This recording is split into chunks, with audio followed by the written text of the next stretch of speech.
The story begins, not with a scream, but with silence. A silence so heavy it presses down on the ribs like a weight. In the backwoods of Appalachia, beyond the last dirt roads, where the mountains rise like black sentinels, there lies a hollow the locals will not enter. They call it Clayton Hollow, and they whisper that no sunlight ever truly touches the soil there.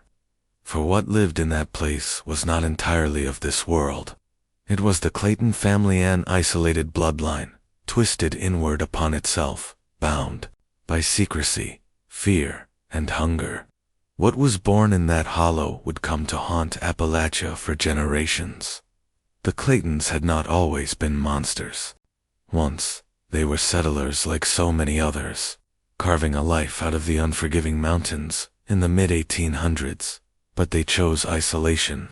They built their cabin far from the nearest town, away from roads, away from law. Perhaps it was stubborn pride, or perhaps it was shame.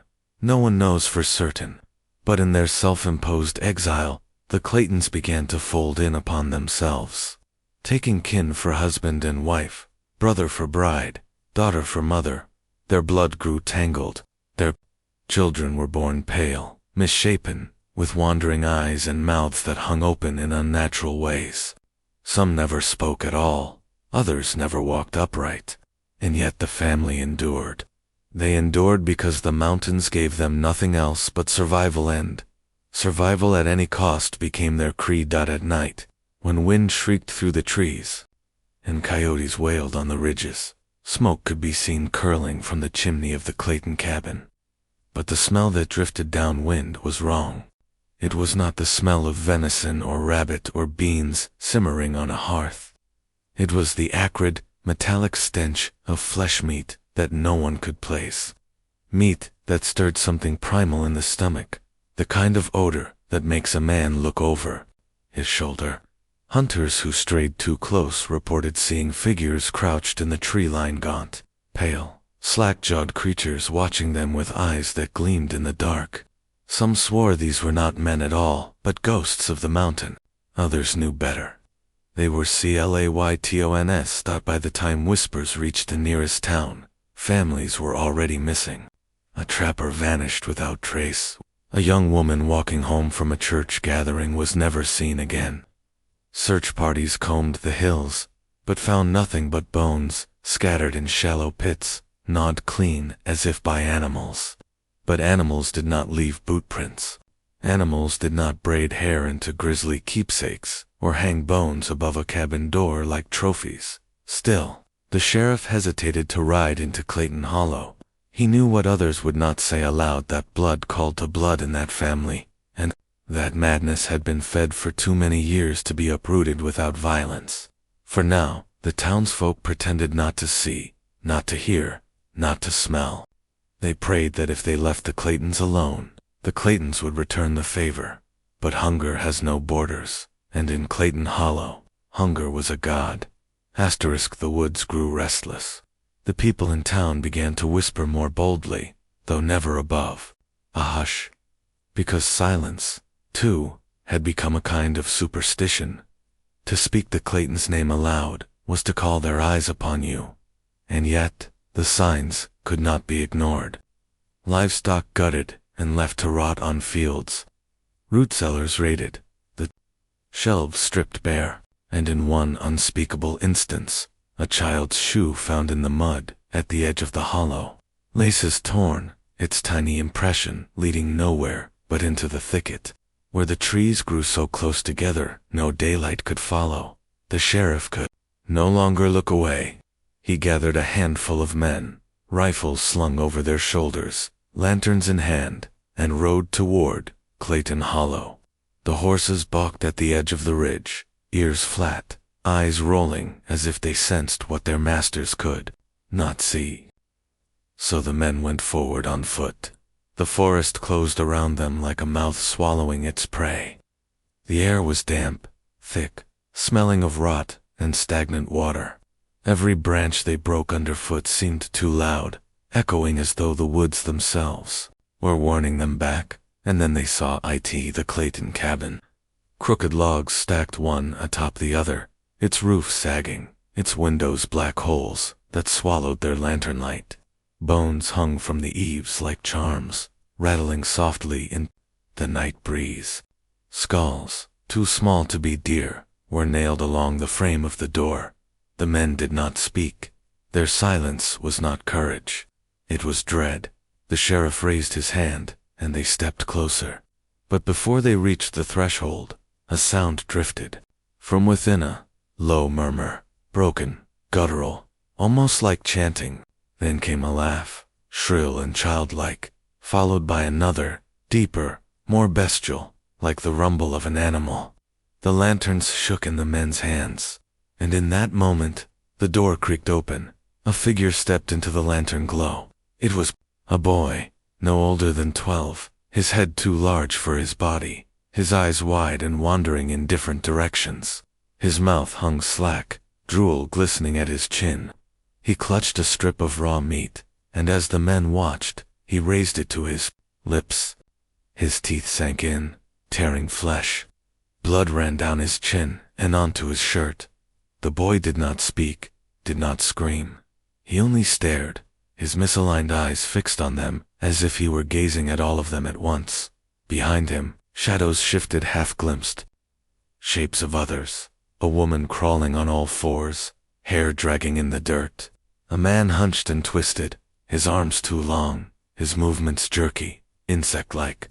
And deeper still, in the cabin's blackness, something larger, something breathing, slow, and heavy like a beast, disturbed from slumber. One of the men dropped his lantern. It shattered, flames licking up the leaves at their feet. Panic broke like a storm. They stumbled backward, tripping over roots, their rifles clattering useless in their hands. The boy only laughed, a shrill sound that echoed long after the men fled into the trees. The fire sputtered out quickly, leaving the cabin untouched, as if the forest itself refused to burn it down. The men returned to town pale and broken, unable to speak of what they had seen. But the sheriff knew what the others would not admit. The Claytons were no longer just a family. They had become something else. Something bred not just from blood, but from hunger, from madness, from centuries of being shut away in darkness. And now the darkness was spreading. The town could not look away forever. Whispers turned into prayers, and prayers turned into demands. The preacher spoke of sin breeding, sin, of blood cursed for generations. Farmers swore they would not plant another season until something was done. Mothers locked their children indoors, fearful of the night. And at last, the sheriff gathered a larger party, 30 men this time, not 5, lanterns, shotguns, dogs with bared teeth. They would end the Clayton terror once and for all. They marched toward the hollow beneath a starless sky. The moon veiled in thick clouds, as though it, too, did not wish to see what would unfold. The air stank of death long before they reached the clearing. The dogs whimpered, tails tucked, their hackles rising. And then the cabin appeared, crouched in the dark, like a predator waiting. The men fanned out, surrounding it. The sheriff raised his lantern high and called out, his voice trembling, but loud enough to carry. He demanded the Claytons step out, surrender, leave the mountains behind. For a moment, silence answered. Then the door opened, not slowly, not carefully bet, all at once, with a force that seemed to blow the night itself apart. Figures spilled from the doorway, like shadows unchained. Men twisted beyond recognition, their faces lopsided, their limbs crooked, their movements erratic. Women with matted hair and pale sunken skin, their mouths ringed with red. And children, so many children, giggling, shrieking, darting forward on all fours like feral things. The night exploded into chaos. The first shot cracked the silence, then another. Lanterns swung wild, flames throwing grotesque shapes across the trees. Screams rose, some human, some not. The Claytons lunged with claws, with teeth, with sharpened bones. They fought not like men defending a home, but like animals protecting a den. The dogs bolted. Some of the townsmen followed, but others stood their ground, firing into the madness. One figure loomed larger than the rest. A man, or what had once been one. His back was bent like a bow, his shoulders wide, his arms dragging, knuckles scraping the earth. His jaw jutted forward, teeth yellow, eyes small and burning. He moved through the chaos like a nightmare, lifting men as though they were children, breaking them against the trees. It was him the patriarch whispered of 4 years, the monster the Claytons called father. The sheriff fired point blank, the blast tearing into the man's chest. He staggered, roared, and fell to his knees. But even then, he did not die. He crawled forward, blood bubbling at his lips, eyes fixed on the sheriff, with something that was not hate, but hunger. The sheriff fired again, and only then did the giant collapse, his body shaking the earth as it fell. But the victory was not clean. The cabin burned, its walls collapsing, flames consuming what remained inside. Screams rose with the smoke high, thin, agonized, and then were gone. When dawn came, the clearing was nothing but ash and bones, blackened timbers, and silence.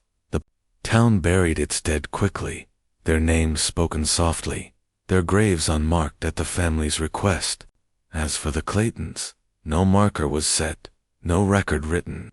They were spoken of only in whispers, as a warning to children, and a reminder to grown men of what the mountains could breed, if left to their own. Yet even now, some say the hollow is not empty, that at night, if the wind carries just right, you can hear laughter childlike, broken echoing between the trees. And if you stray too close, you may find footprints in the mud, small and twisted, leading deeper into the forest, where the light cannot follow, because some bloodlines do not end. They wait, they hide, they hunger. Asterisk: the story of the Claytons does not rest in history books. It lingers in the soil, in the silence of burned foundations, in the hollow of trees that once watched them pass. Perhaps the fire ended them. Perhaps it only scattered their shadows deeper into the mountains. But what remains is a reminder that isolation can twist love into hunger, and hunger into horror. If this tale has chilled you, if the echoes of the Claytons still follow you into the dark, do not turn away. Subscribe, share, and stay with us, for there are more forgotten families, more buried secrets, waiting to be unearthed. Together, we will walk further into the shadows,